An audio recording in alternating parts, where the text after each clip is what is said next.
BJP party कुछ महीनों से अपने राष्ट्रीय अध्यक्ष का चुनाव नहीं कर पा रही है। बीजेपी में राष्ट्रीय अध्यक्ष को लेकर सस्पेंस बरकरार है। बीजेपी किसे अध्यक्ष बनाएगी, ये सवाल अभी सवाल ही बना हुआ है। बीजेपी के भीतर अध्यक्ष को लेकर लगातार बैठकों का दौर चल रहा है, लेकिन बीजेपी उस व्यक्ति का नाम का चुनाव नहीं कर पा रही है जिसको राष्ट्रीय अध्यक्ष बनाना है।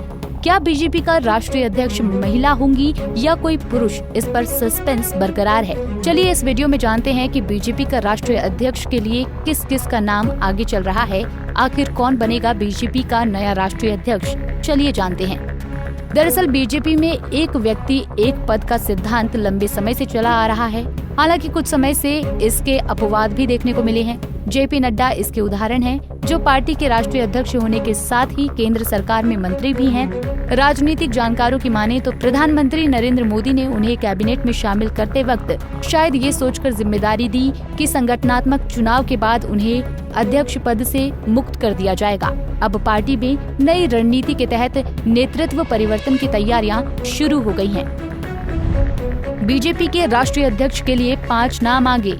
बीजेपी के राष्ट्रीय अध्यक्ष के लिए जिन नेताओं के नाम अध्यक्ष पद के लिए सबसे आगे बताए जा रहे हैं, वो सभी बीजेपी के वरिष्ठ और अनुभवी नेता हैं। इन 5 नामों में धर्मेंद्र प्रधान, शिवराज सिंह चौहान, मनोहर लाल खट्टर, मनोज सिन्हा और डॉक्टर के लक्ष्मण शामिल हैं।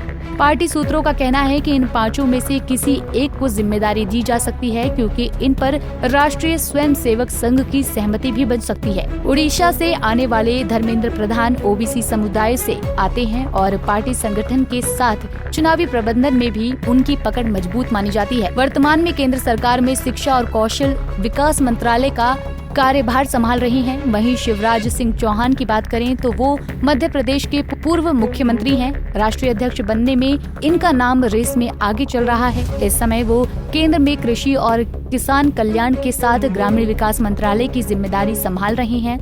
शिवराज की छवि एक सरल और जमीन से जुड़े नेता की रही है। वहीं अगर मनोहर लाल खट्टर की बात करें तो खट्टर हरियाणा के पूर्व मुख्यमंत्री भी रह चुके हैं। वो करनाल से लोकसभा सांसद हैं और केंद्र सरकार में आवास और शहरी मामलों के साथ ऊर्जा मंत्रालय देख रही हैं। खट्टर संघ की पृष्ठभूमि से आते हैं और संगठनात्मक कार्यों में गहरी समझ रखते हैं।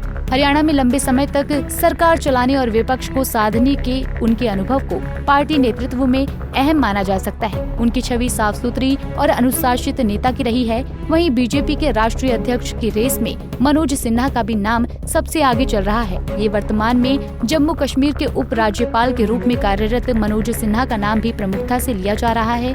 वो पहले केंद्र में मंत्री रह चुके हैं और उत्तर प्रदेश के गाजीपुर लोकसभा सीट से सांसद भी रहे हैं। मनोज सिन्हा को एक कुशल प्रशासक और संतुलित दृष्टिकोण वाले नेता के रूप में जाना जाता है। जम्मू कश्मीर जैसे संवेदनशील क्षेत्र में प्रशासन संभालने का उनका अनुभव पार्टी नेतृत्व के लिए उपयोगी हो सकता है। इसके अलावा तेलंगाना से आने वाले डॉक्टर के लक्ष्मण पार्टी के ओबीसी मोर्चा के राष्ट्रीय अध्यक्ष हैं और राज्यसभा सांसद भी हैं। वो तेलंगाना बीजेपी के प्रदेश अध्यक्ष भी रह चुके हैं और संगठन के विभिन्न स्तरों पर काम कर चुके हैं। उनका आरएसएस से जुड़ाव और ओबीसी वर्ग में पकड़ उन्हें इस पद के लिए उपयुक्त बनाती है। दक्षिण भारत में बीजेपी के विस्तार की रणनीति में उनकी भूमिका महत्वपूर्ण हो सकती है।